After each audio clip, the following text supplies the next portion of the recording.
뵙겠습니다. 정수아라고 해요. 강남의 큰 빌딩, 그냥 몇 채 가지고 있어요. 남편 재욱과 함께 따라 들어온 낯선 여자가 말했습니다. 그리고 시어머니는 식탁을 둘러보더니 코웃음을 쳤습니다. 배운 게 없으니까 이렇게 거지 같은 밥상이나 내놓지. 애 없을 때 깔끔하게 갈라서 얘는 강남 건물주야, 강남 건물주. 순간 시어머니가 뜨거운 미역국 냄비를 들어 올렸습니다. 그리고 그대로 싱크대에 쏟아부었죠. 거지 같은 며느리 말고 나도 죽기 전에 건물주 며느리 한번 봐봐야지 않겠어? 채린이 황급히 다가갔지만 시어머니는 손을 휘둘렀습니다. 시어머니가 서류 한 장을 채린 앞에 던졌습니다. 바닥에 떨어진 서류 위에 또렷하게 적혀 있었죠. 이혼 합의서. 그 여자는 정수아라고 했습니다. 명품 베개, 명품 구두까지 온몸에서 돈 냄새가 풍겼죠. 정수아는 채린을 보며 씩 웃었습니다. 남편 재욱은 고개도 들지 않았습니다. 그저 벽만 바라보고 있었죠. 채린의 손이 떨렸습니다. 오늘의 이야기 시작 전에 잠시만 구독 버튼을 눌러주세요. 영상 제작에 큰 힘이 됩니다. 댓글로 시청하고 계신 곳을 알려주시면 감사한 마음으로 반갑게 인사드리겠습니다. 그럼 이야기 바로 시작하겠습니다. 3년 전 채린은 이재욱과 결혼했습니다. 연애 2년 그리고 프러포즈. 재욱은 다정했고 채린은 행복했죠. 결혼식 날 재욱이 속삭였습니다. 채린아, 평생 지켜줄게. 그때만 해도 채린은 그 말을 믿었습니다. 시댁은 조금 잘 사는 편이었습니다. 시어머니 오미정은 남편이 남긴 부동산 몇 채로 여유롭게 살고 있었죠. 임대 수입도 꽤 됐고 예금도 넉넉했습니다. 첫 인사 자리는 강남의 한 레스토랑이었습니다. 시어머니는 명품 핸드백을 테이블 위에 올려놓고 물었죠. 채린 씨는 뭐해? 홈쇼핑 쇼호스트 하고 있습니다. 아, 쇼호스트? 그거 얼마나 번다고? 시어머니는 더 묻지 않았습니다. 그저 미소만 지었죠. 하지만 채린은 그 미소 뒤에 숨은 의미를 알아챘습니다. 재욱이 끼어들었습니다. 엄마, 채린이 일 잘해. 방송국에서도 인정받고. 그래. 뭐, 요즘 애들은 다 일한다니까. 시어머니는 관심 없다는 듯 메뉴판을 펼쳤습니다. 결혼 후 채린은 일을 계속했습니다. 방송 스케줄 때문에 퇴근이 늦은 날도 많았죠. 생방송이 끝나면 보통 밤 10시가 넘었습니다. 어느 날 시어머니가 전화를 걸어왔습니다. 채린아, 재욱이가 혼자 밥 먹더라. 신혼인데 그러면 안 되지. 죄송해요, 어머님. 다음부턴 일찍 들어올게요. 쇼호스트가 뭐가 그리 바빠? 애 낳을 생각도 해야지. 결혼한 지 벌써 반년이 넘었는데. 전화를 끊고 나서 채린은 한숨을 쉬었습니다. 재욱에게 말했죠. 여보, 나 일 좀 줄일까? 괜찮아. 엄마 말씀은 신경 쓰지 마. 내가 일하는 거 나는 좋아. 그래도 우리 페이스대로 가자. 애는 나중에 낳으면 되지. 재욱은 다정했습니다. 하지만 시어머니의 전화는 계속됐죠. 일주일에 2~3번씩 전화가 왔습니다. 재욱이 오늘도 편의점 도시락 먹었다던데? 병원은 다녀봤어? 애 안 생기는 데는 이유가 있는 법이야. 쇼호스트 일이 뭐가 그리 중요해? 며느리 노릇이 먼저지. 채린은 점점 지쳐갔습니다. 결국 결혼 1년쯤 지나 방송국에 사표를 냈죠. 회사 동료들이 아쉬워했습니다. 채린아, 진짜 그만둬? 너 완판 많이 시켰잖아. 응, 이제 집안일에 집중하려고. 아깝다 진짜. 너 실력 있는데. 홈쇼핑 PD 윤태경이 명함을 건네며 말했습니다. 언제든 돌아오고 싶으면 연락해. 내가 자리 만들어줄게. 채린 씨 같은 호스트는 흔치 않거든. 채린은 명함을 지갑 깊숙이 넣었습니다.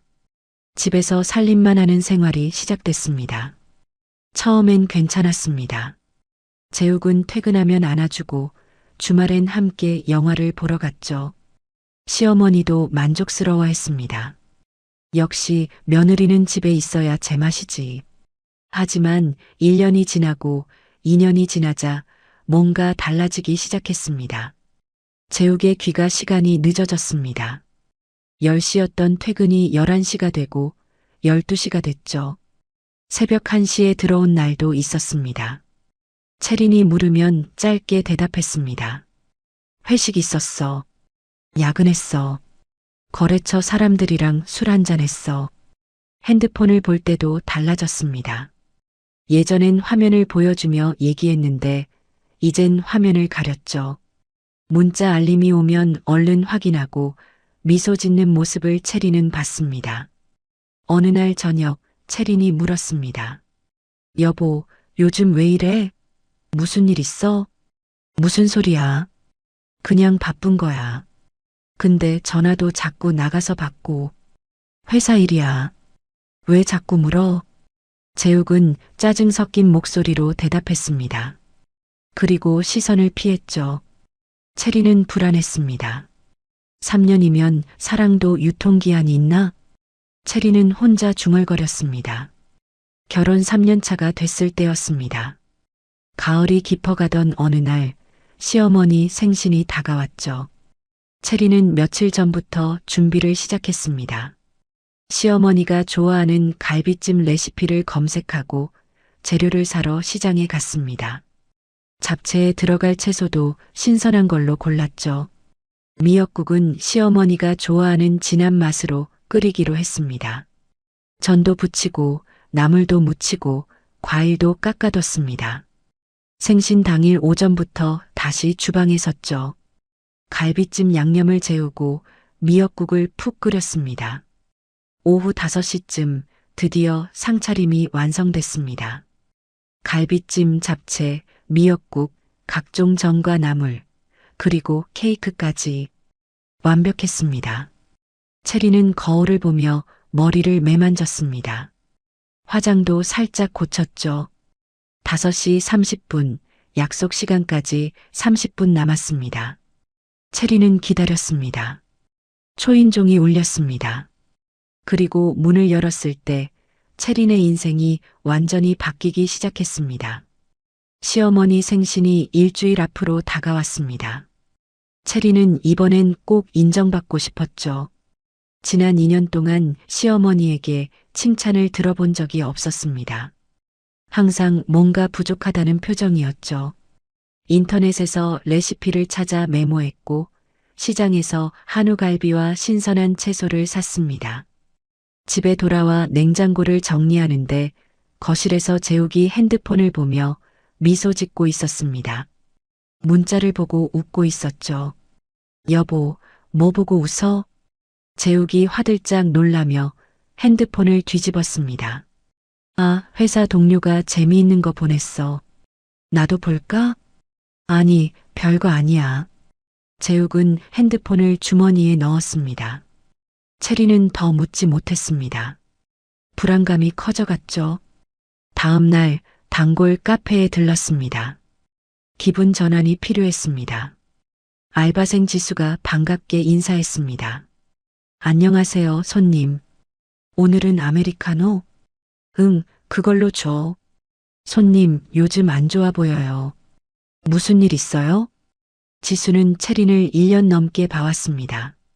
단골이라 어느 정도 친해진 사이였죠. 아니야, 괜찮아. 거짓말. 얼굴에 다 쓰여 있는데요. 채린은 쓴웃음을 지었습니다.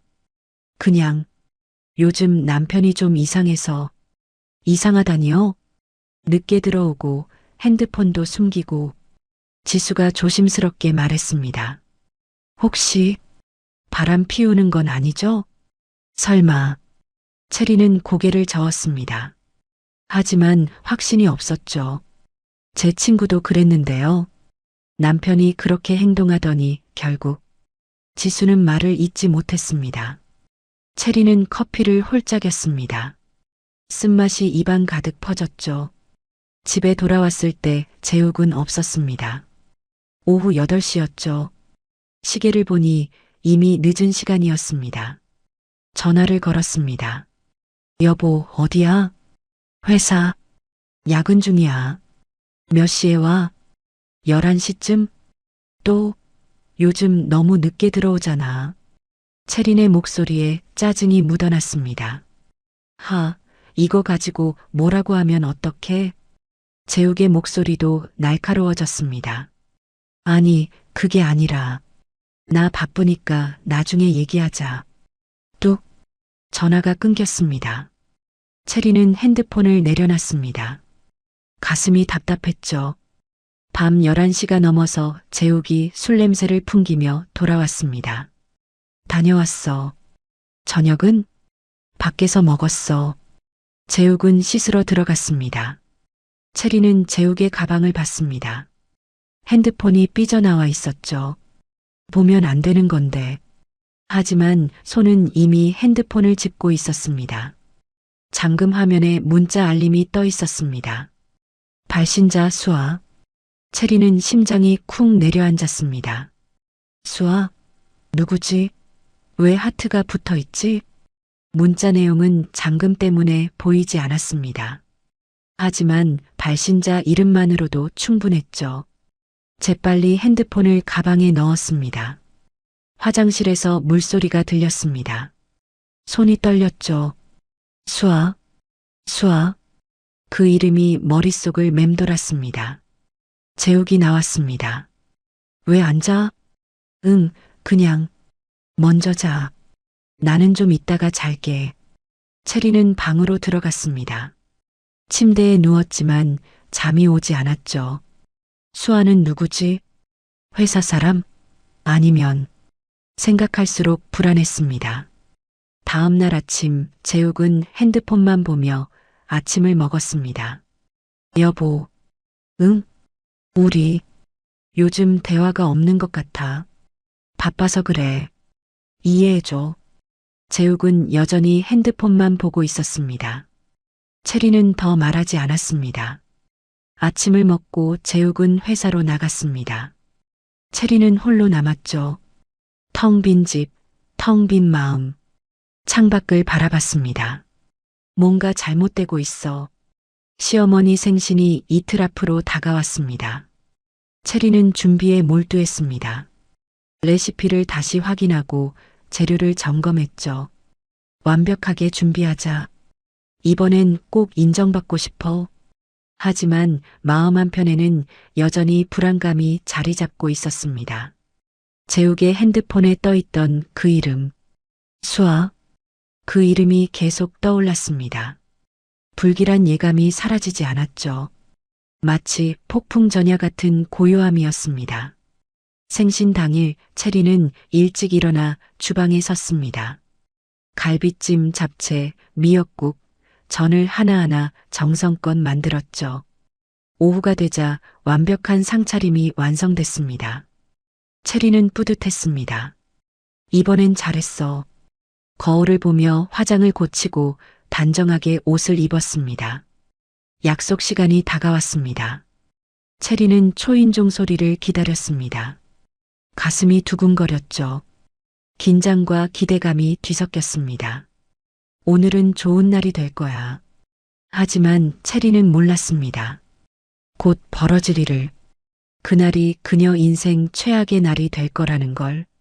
딸랑. 초인종 소리가 울렸습니다. 채린은 앞치마를 벗으며 현관으로 향했죠. 심장이 쿵쿵 뛰었습니다. 문을 열었습니다. 어서 오세요, 어머님. 시어머니 오미정이 들어섰습니다. 하지만 뒤에는 재욱만 있는 게 아니었습니다. 낯선 여자가 함께 들어왔죠. 채린은 멈칫했습니다. 어머님, 이분은 누구세요? 아무도 대답하지 않았습니다. 재욱은 고개를 숙인 채 시선을 피했습니다. 무표정한 얼굴이었죠. 낯선 여자는 채린을 보며 씩 웃었습니다. 명품 가방에 명품 구두. 온몸에서 돈 냄새가 풍겼습니다. 시어머니는 거실로 들어가 식탁을 둘러봤습니다. 체린이 정성껏 차린 생신상이었죠. 갈비찜, 잡채, 미역국, 전, 나물, 그리고 케이크까지. 하지만 시어머니의 표정이 일그러졌습니다. 이게 뭐야? 체리는 가슴이 철렁했습니다. 생신상 차렸어요, 어머님. 생신상?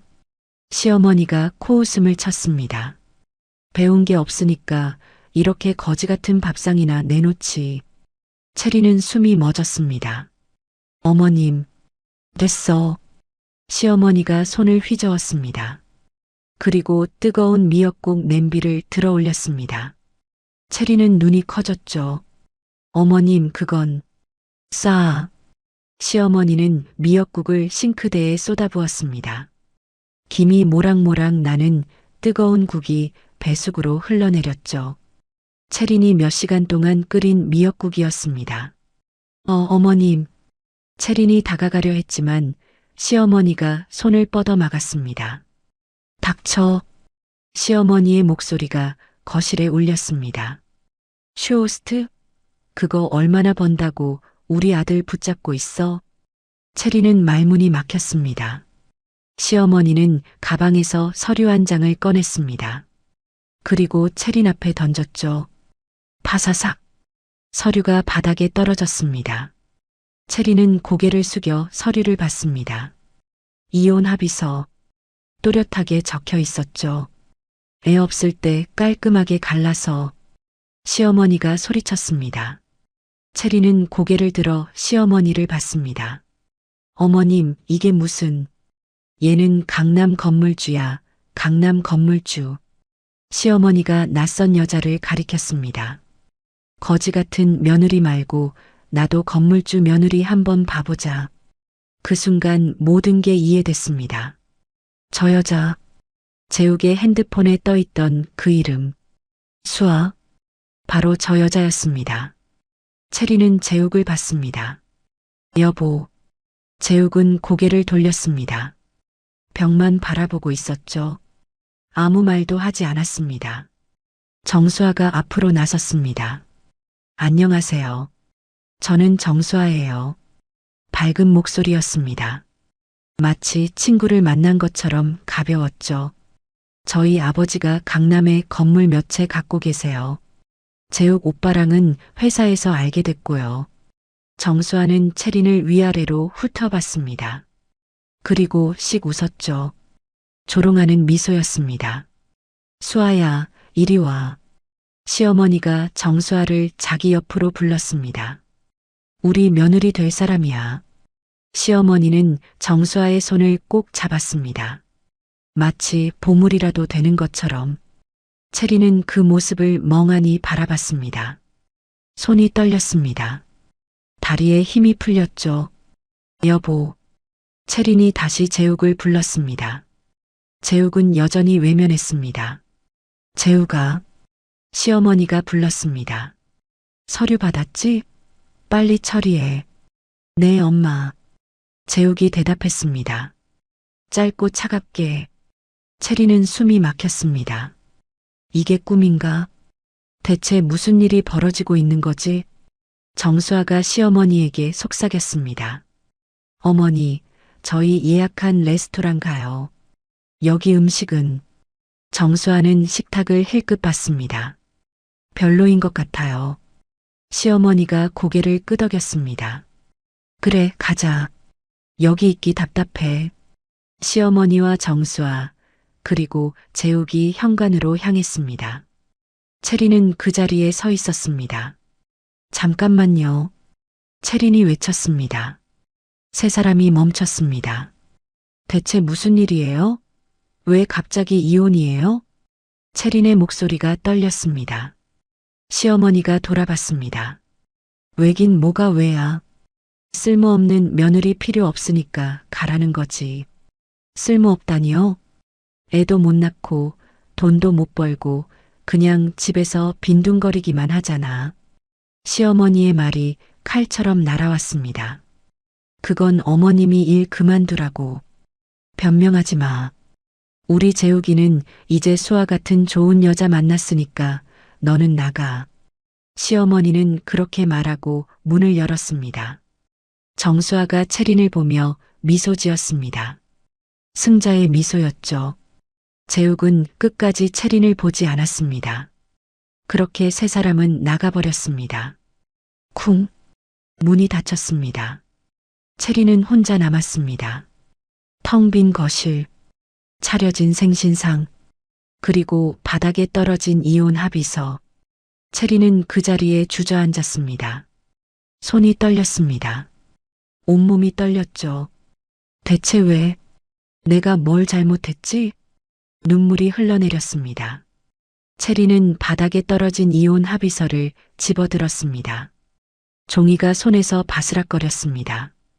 위자료 없음, 재산 분할 없음, 모든 조건이 채린에게 불리했습니다. 채린은 서류를 움켜쥐었습니다. 구겨졌죠.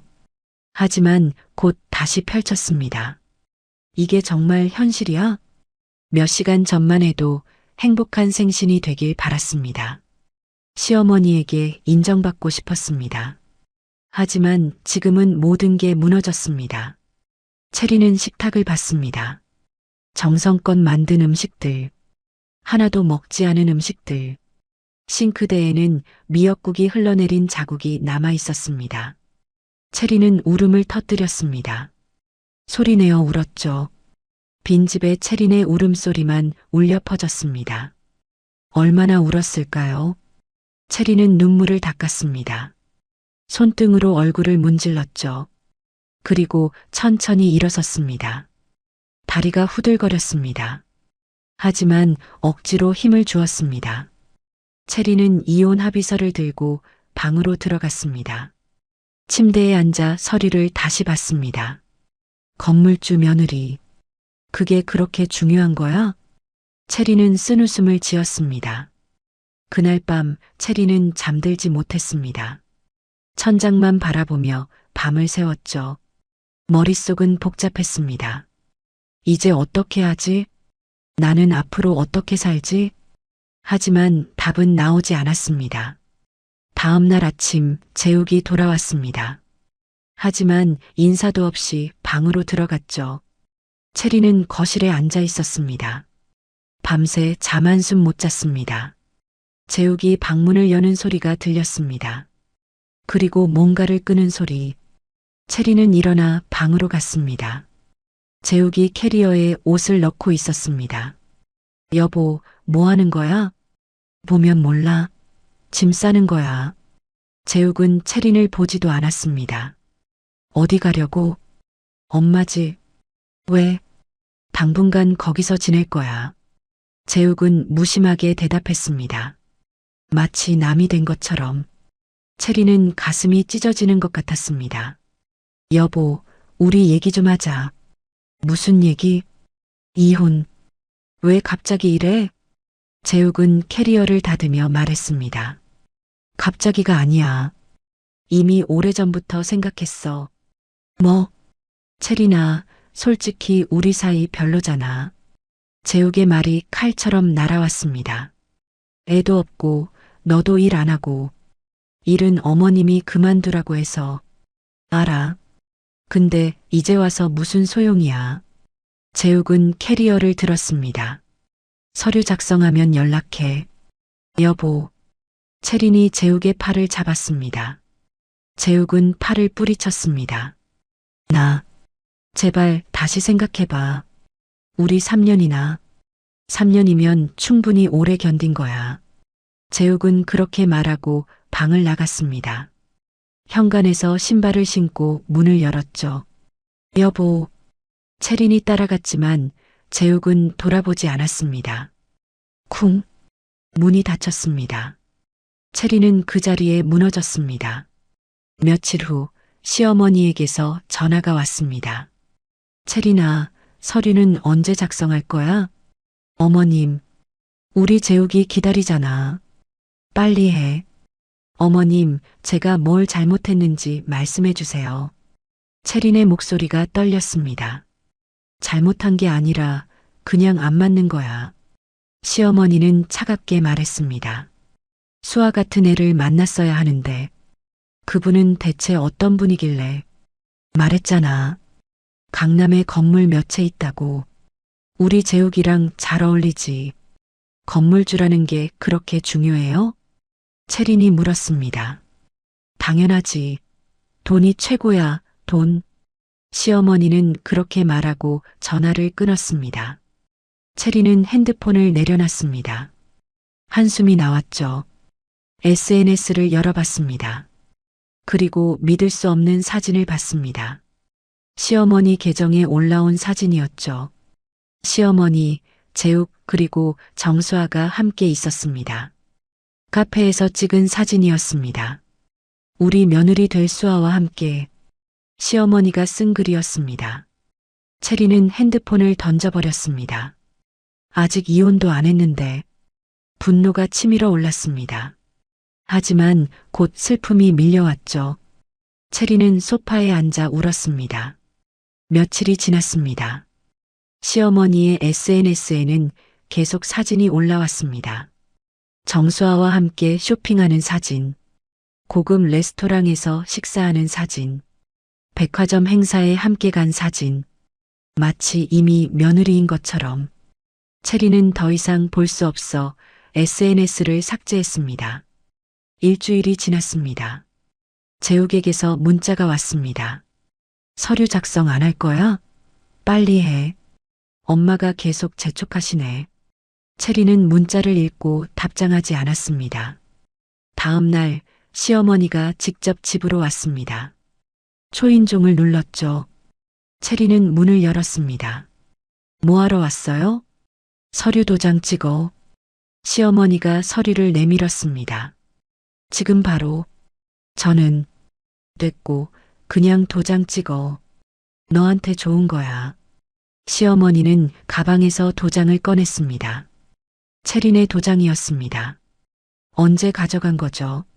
어머님, 그건 재우가 이제 행복해져라. 시어머니는 갑자기 눈물을 흘렸습니다. 하지만 연기였습니다. 눈물은 금방 거두었죠. 수아 같은 좋은 애 만났으니까 엄마는 이제 걱정 없다. 시어머니는 그렇게 말하며 서류에 채린의 도장을 찍었습니다. 쿵 소리가 울렸습니다. 어머님, 됐어. 이제 남이야. 시어머니는 서류를 챙겨 들고 나갔습니다. 문이 닫혔습니다. 채리는 그 자리에 주저앉았습니다. 안 돼. 하지만 이미 늦었습니다. 며칠 후 이혼이 확정됐습니다. 법원에서 통지서가 왔죠. 이혼 확정. 채리는 통지서를 보며 멍하니 앉아 있었습니다. 3년 결혼 생활이 끝났습니다. 채리는 빈집에서 오열했습니다. 소리내어 울었죠. 얼마나 울었을까요? 눈물이 마를 때까지 울었습니다. 그리고 정신을 차렸습니다. 이제 어떻게 하지? 통장을 확인했습니다. 잔고가 얼마 남지 않았습니다. 이혼 재산 분할도 없었습니다. 위자료도 없었습니다. 그냥 빈손으로 나온 거였죠. 월세를 내면 거의 바닥이었습니다. 일을 찾아야 해. 하지만 3년 동안 경력 단절이었습니다. 게다가 무직이었죠. 어디서 일을 구할까요? 채리는 구인구직 사이트를 열어봤습니다. 하지만 경력 단절 3년이면 어디서도 받아주지 않을 것 같았습니다. 어떡하지? 다음 달 월세 걱정이 밀려왔습니다. 관리비도 내야 했습니다. 생활비도 필요했죠. 채리는 고개를 떨궜습니다. 앞이 깜깜했습니다. 내가 뭘 잘못한 거지? 왜 나만 이렇게 힘든 거야? 창밖을 봤습니다. 해가 지고 있었습니다. 어둠이 밀려왔죠. 채리는 그 어둠 속에 홀로 앉아 있었습니다. 한편 시댁에서는 축제 분위기였습니다. 오미정은 정수아와 함께 백화점을 돌아다녔죠. 수아야, 이 가방 어때? 예쁘네요, 어머니. 그럼 사자. 우리 며느리 될 사람한테 뭐 못 사주겠어? 오미정은 흐뭇하게 웃으며 카드를 내밀었습니다. 재욱도 정수아와 함께 있는 시간이 많아졌습니다. 수아야, 너랑 있으니까 편해. 오빠도요. 전 며느리는 답답했잖아요. 정수아가 재욱의 손을 잡았습니다. 재욱은 그 손을 꼭 쥐었죠. 어느 날 정수아가 제안했습니다. 어머니, 제가 좋은 투자건이 있는데요. 투자? 오미정의 눈이 반짝였습니다. 강남의 신축 빌딩 분양이 나왔어요. 제 아버지도 투자하시는 건데 어머니도 함께 하시면 어떨까요? 수익률은 1년에 최소 20%는 나와요. 제 아버지 말로는 30%도 가능하대요. 오미정은 귀가 솔깃했습니다. 그 정도면 대박이네. 네, 근데 이번 주까지만 받는데요. 그럼 얼마 넣어야 해? 최소 5천만 원이요. 오미정은 잠시 고민했지만 정수아의 환한 미소를 보니 믿음이 갔습니다. 알았어. 내가 1억 넣을게. 정말요?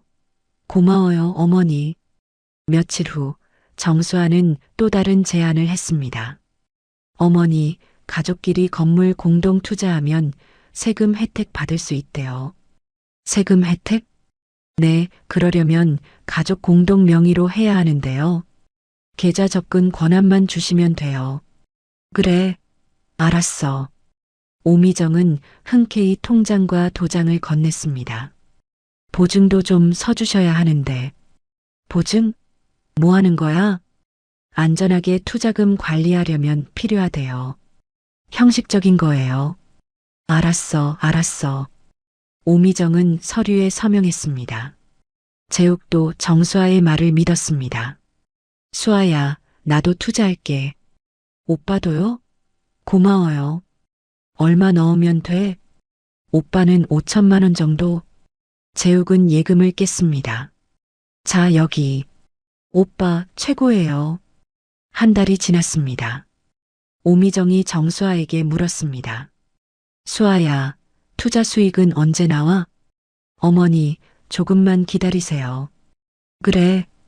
2달이 지나도 소식이 없었습니다. 수아야, 이제 슬슬 나와야 하는 거 아니야? 어머니, 죄송해요. 서류 처리가 늦어지고 있대요. 석 달째, 오미정은 조바심이 났습니다. 수아야, 대체 언제 돈이 나오는 거야? 어머니, 사실은 투자건이 조금 문제가 생겼어요. 뭐? 근데 제 아버지가 해결하신대요. 곱절로 돌려주신대요. 곱절?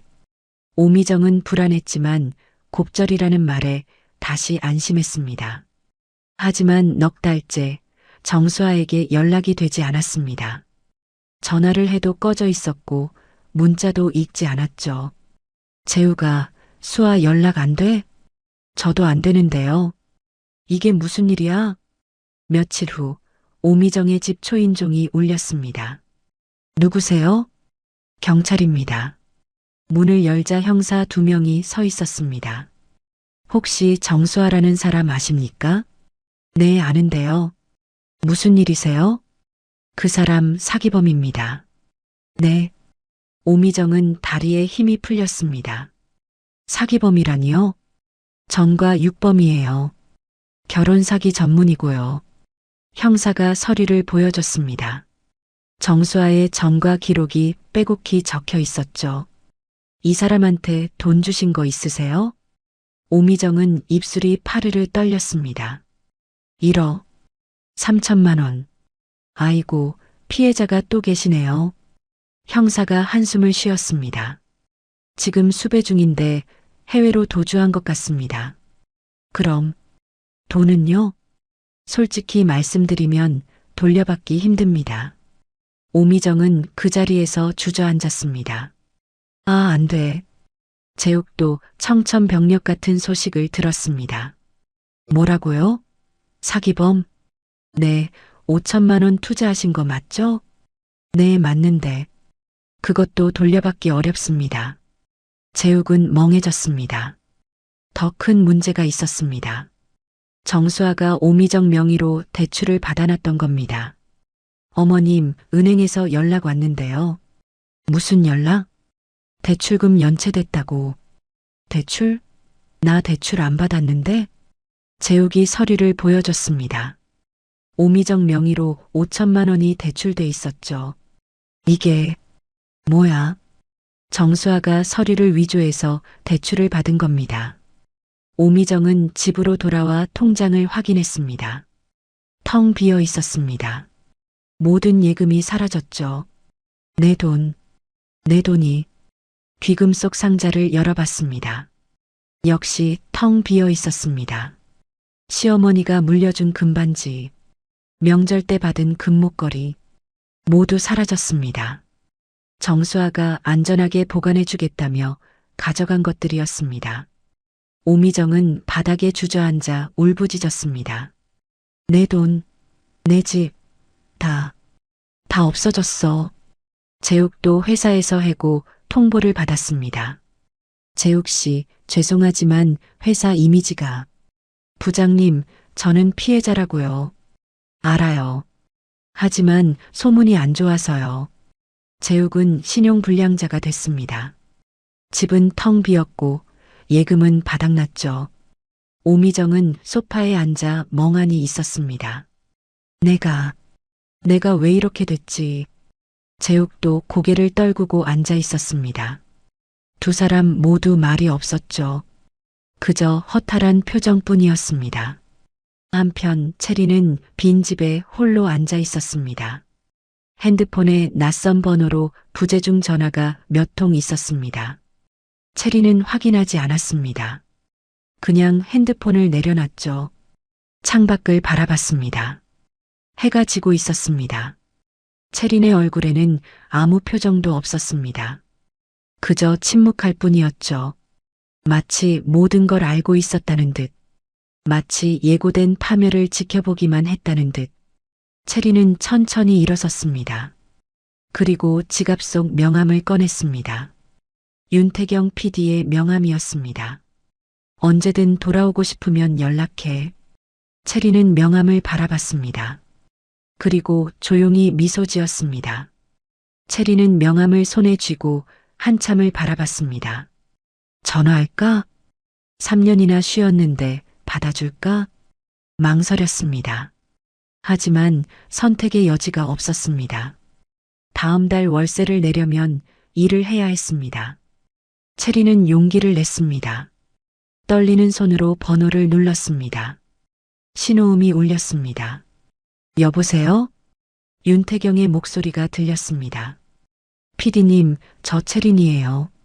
체린 씨, 오랜만이에요. 어떻게 지냈어요? PD님, 저 다시 일 시작하고 싶은데요. 전화 너머로 잠시 침묵이 흘렀습니다. 체린은 심장이 쿵쿵 뛰었습니다. 체린 씨, 내가 돌아오면 내가 무조건 라인 깔아줄게. 윤태경의 목소리가 밝아졌습니다. 정말요? 그럼 체린 씨 같은 호스트는 흔치 않아. 회사에서도 환영할 거야. 감사합니다, PD님. 내일 당장 나올 수 있어? 네, 나갈게요. 전화를 끊고 나서 체리는 한참을 그 자리에 앉아 있었습니다. 눈물이 핑 돌았습니다. 다시 시작할 수 있어. 다음 날 체리는 방송국으로 향했습니다. 3년 만에 다시 밟는 방송국 복도였죠. 익숙하면서도 낯선 느낌이었습니다. 체린 씨, 윤태경이 반갑게 맞아줬습니다. PD님, 정말 고마워요. 고맙긴. 우리가 고맙지. 체린 씨 복귀한다니까 다들 좋아하더라. 하지만 모두가 환영하는 건 아니었습니다. 분장실에서 다른 호스트들이 수군거리는 소리가 들렸죠. 3년이나 쉬었는데 감이 있겠어? 요즘 신인 호스트들 얼마나 잘하는데. 체리는 들은 척하지 않았습니다. 첫 방송은 일주일 후였습니다. 체리는 그 일주일 동안 미친 듯이 준비했습니다. 제품 공부, 대본 암기, 발성 연습. 거울 앞에서 수없이 리허설을 반복했죠. 방송 당일 체리는 스튜디오에 들어섰습니다. 조명이 환하게 비쳤고 카메라가 그녀를 향했죠. 자, 10초 전 스태프의 목소리가 들렸습니다. 다섯, 넷, 셋. 빨간 불이 들어왔습니다. 안녕하세요, 여러분. 체린이 말했습니다. 하지만 목소리가 떨렸습니다. 손도 미세하게 흔들렸죠. 이 제품은 말이 꼬였습니다. 체리는 당황했습니다. 진정해, 진정해. 간신히 방송을 마쳤습니다. 하지만 결과는 좋지 않았죠. 판매량이 예상의 절반밖에 나오지 않았습니다. 괜찮아, 체린 씨. 첫 방송이니까 그럴 수 있어. 윤태경이 위로했지만 체리는 자책감에 빠졌습니다. 역시 안 되는 건가? 분장실로 돌아가는 길, 동료들의 수군거림이 들렸습니다. 역시 3년은 너무 길었나 봐. 감 떨어진 게 확실해. 체리는 입술을 깨물었습니다. 그날 밤 체리는 집에 돌아와 거울 앞에 섰습니다. 나는 할 수 있어. 스스로에게 말했습니다. 포기하지 마. 다음 날부터 체리는 더 열심히 준비했습니다. 동료 호스트들의 방송을 보며 연구했고 시청자 댓글을 분석했죠. 무엇이 부족한지, 무엇을 보완해야 하는지. 2주일 후 두 번째 방송이 시작됐습니다. 이번엔 달랐습니다. 체리는 카메라를 보며 자연스럽게 미소 지었습니다. 안녕하세요, 여러분. 오늘 소개해드릴 제품은 정말 특별합니다.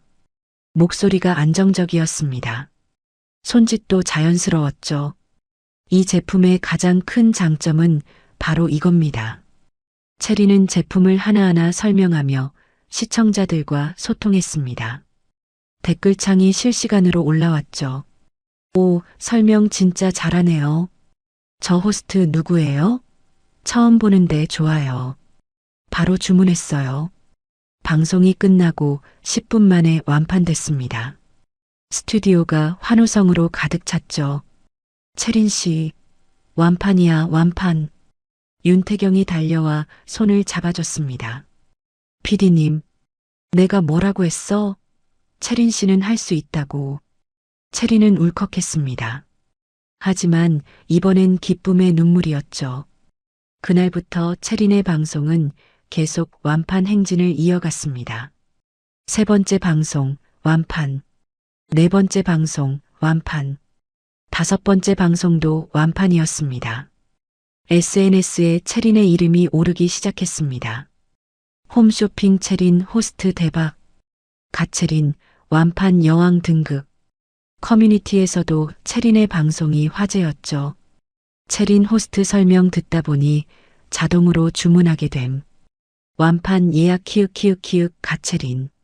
한 달 후 체린은 회사에서 인정받는 호스트가 됐습니다. 월급도 올랐고 스케줄도 늘어났습니다. 어느 날 윤태경이 불렀습니다.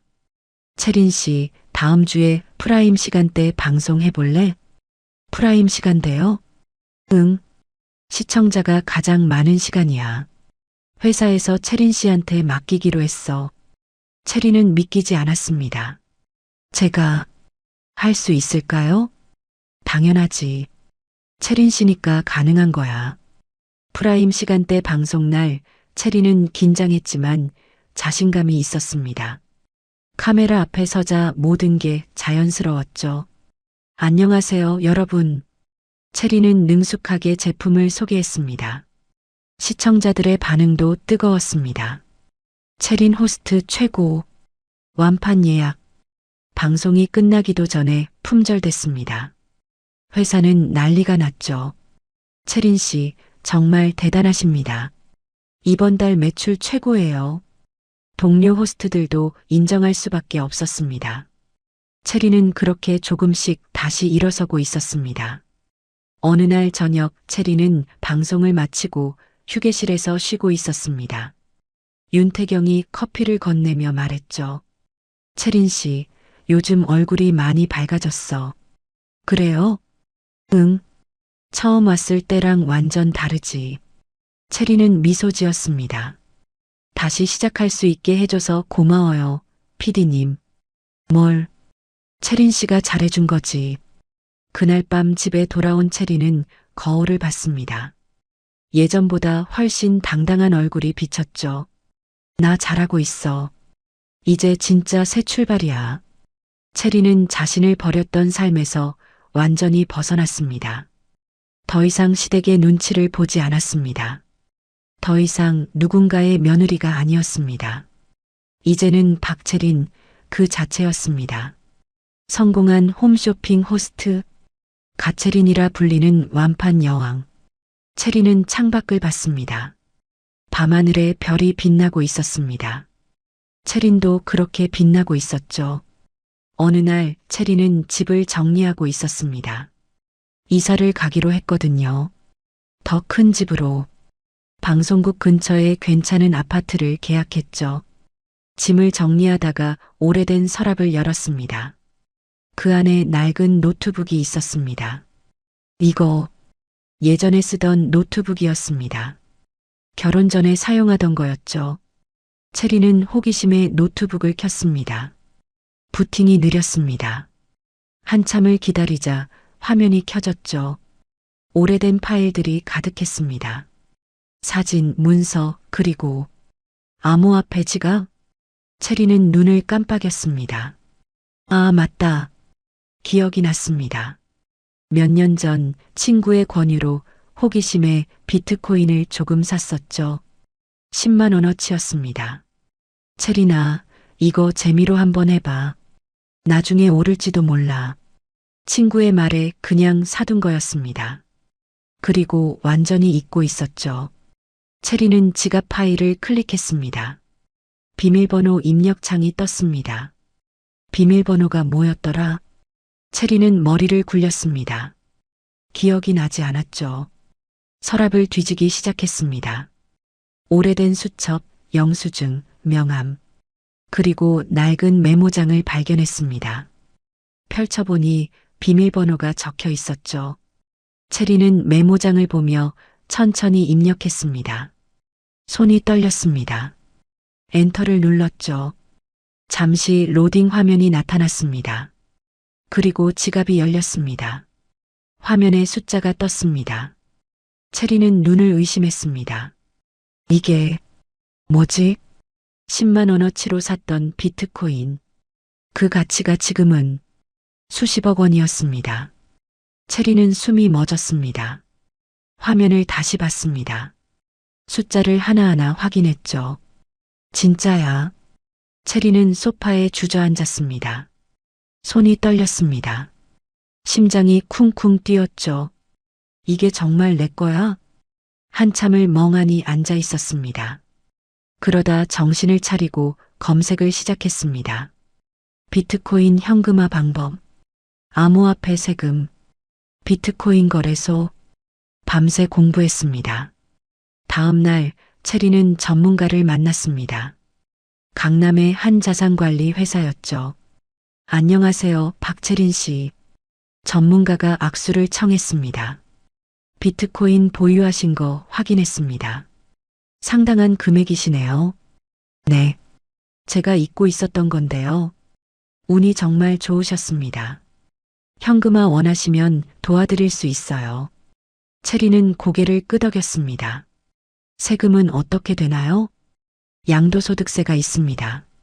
그래도 상당한 금액이 남을 거예요. 전문가가 계산기를 두드렸습니다. 대략 이 정도 받으실 수 있습니다. 체리는 숫자를 봤습니다. 여전히 수십억 원이었죠. 분산 투자도 추천드립니다. 안정적인 자산으로요. 어떤 걸로요? 부동산은 어떠세요? 강남 쪽 소형 빌딩 같은. 체리는 귀가 솔깃했습니다. 빌딩? 시어머니가 그렇게 원하던 건물주. 이제 체린이 될 수 있었습니다. 일주일 후 체리는 부동산 중개사무소에 있었습니다. 이 빌딩은 강남역 근처인데 수익률이 좋습니다. 중개사가 서류를 보여줬습니다. 임대 수입도 안정적이고요. 체리는 빌딩 사진을 봤습니다. 깔끔한 5층짜리 건물이었죠. 계약 진행하겠습니다. 네, 좋은 선택하셨습니다. 한 달 후 체리는 빌딩 등기부 등본을 받았습니다. 소유주 박채린. 또렷하게 적혀 있었죠. 체리는 빌딩 앞에 섰습니다. 올려다봤습니다. 내 건물. 믿기지 않았습니다. 체리는 미소 지었습니다. 그런데 며칠 후였습니다. 부동산 중개사가 지인에게 이야기했던 모양입니다. 박채린 씨라고 홈쇼핑 호스트인데 강남에 빌딩 샀대요. 그 소문이 돌고 돌아 시어머니의 귀에 들어갔습니다. 오미정은 재욱에게 전화했습니다. 재욱아, 채린이가 빌딩을 샀대. 네, 무슨 소리예요? 강남에 빌딩을 샀다고. 그게 무슨... 오미정과 재욱은 믿을 수 없었습니다. 며칠 후 채린의 집 초인종이 울렸습니다. 채린은 문을 열었습니다.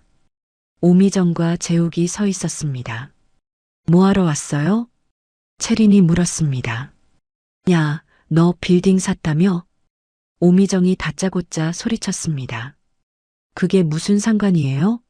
무슨 상관이냐고? 네가 무슨 능력으로 빌딩을 마련해? 제 능력으로요. 채리는 담담하게 대답했습니다. 말도 안 돼. 쇼호스트가 얼마나 번다고. 그건 제 일이에요. 재욱이 끼어들었습니다. 채리나, 혹시 우리 명의로 빚낸 거 아니야? 뭐라고요? 채리는 어이가 없었습니다. 엄마 명의나 내 명의로 대출받은 거 아니냐고. 말도 안 되는 소리 하지 마세요. 그럼 어떻게 빌딩을 사? 수십억이잖아. 오미정이 소리쳤습니다. 제 돈으로 샀어요. 내 돈? 어디서 났어? 그 돈이. 그건 말씀드릴 필요 없을 것 같은데요. 채리는 차갑게 말했습니다. 오미정이 화를 냈습니다. 아, 우리가 누군데 이래. 시어머니고 전남편이잖아. 전남편이요. 남이죠. 채린의 말에 오미정은 할 말을 잃었습니다. 채린아. 재욱이 다시 입을 열었습니다. 우리 좀 도와줄 수 없어? 지금 형편이 어려워서. 싫어요. 채린은 단호하게 말했습니다. 뭐? 도와드릴 생각 없어요.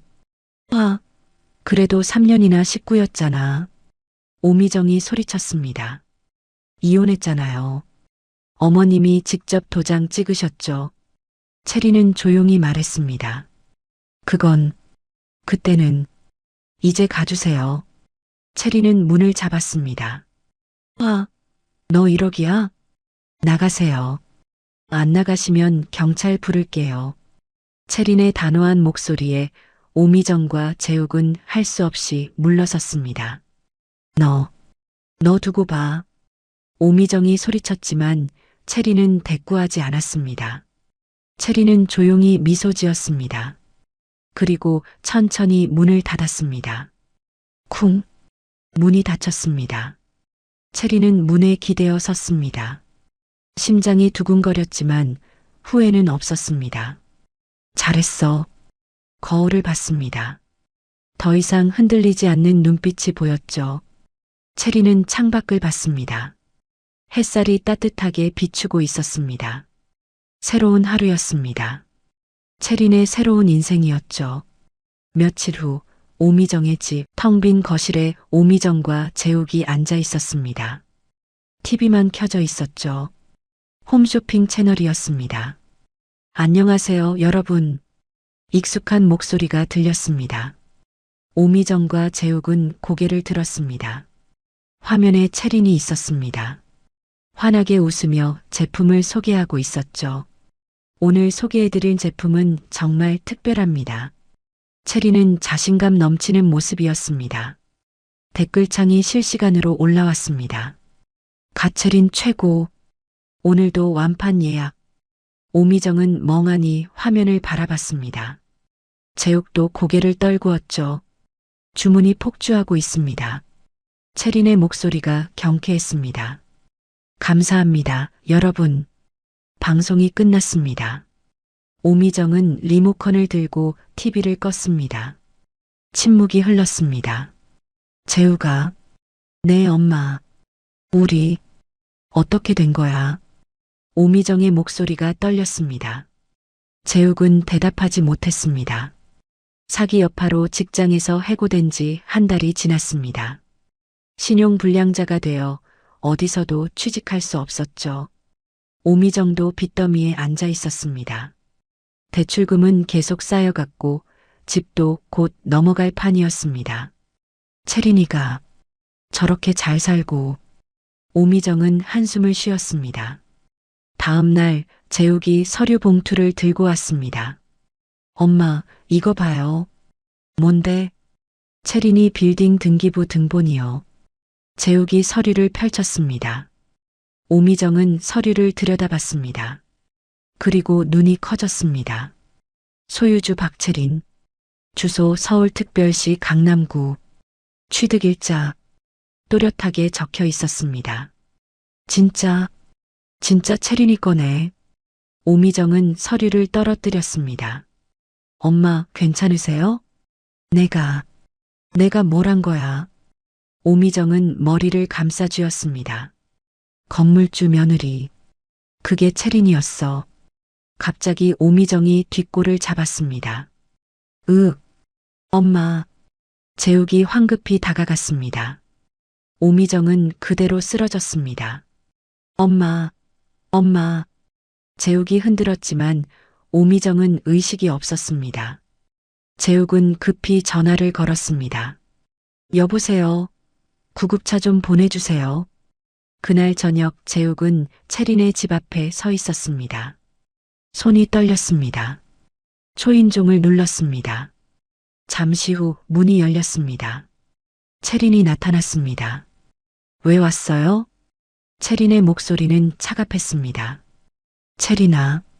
재욱은 말을 잇지 못했습니다. 그리고 무릎을 꿇었습니다. 뭐 하는 거예요? 제발, 한 번만 용서해줘. 재욱의 목소리가 떨렸습니다. 일어나세요. 채린아, 내가 잘못했어. 정말 잘못했어. 알아요. 채린은 담담하게 말했습니다. 제발 우리 엄마 좀 살려줘. 엄마가 쓰러졌어. 그게 저랑 무슨 상관이에요? 채린아, 우리 남이잖아요. 채린의 말에 재욱은 고개를 떨궜습니다. 그래도 3년이나. 3년이면 충분히 오래 견딘 거라고 하셨잖아요. 본인이. 재욱은 할 말이 없었습니다. 멀리서 앰뷸런스 사이렌 소리가 들렸습니다. 어머님 병원 가셔야 하는 거 아니에요? 채린이 물었습니다. 채린아, 제발. 전 도와드릴 수 없어요. 채린은 그렇게 말하고 돌아섰습니다. 채린아. 재욱이 소리쳤지만 채린은 멈추지 않았습니다. 현관문으로 들어갔습니다. 채린아, 제발. 쿵. 문이 닫혔습니다. 재욱은 그 자리에 무릎 꿇은 채 남았습니다. 앰뷸런스 사이렌 소리가 점점 가까워졌습니다. 재욱은 고개를 떨구고 울었습니다. 다음 날 아침, 채린은 빌딩으로 향했습니다. 깔끔한 정장을 입고 선글라스를 쓴 채였죠. 빌딩 앞에 차가 섰습니다.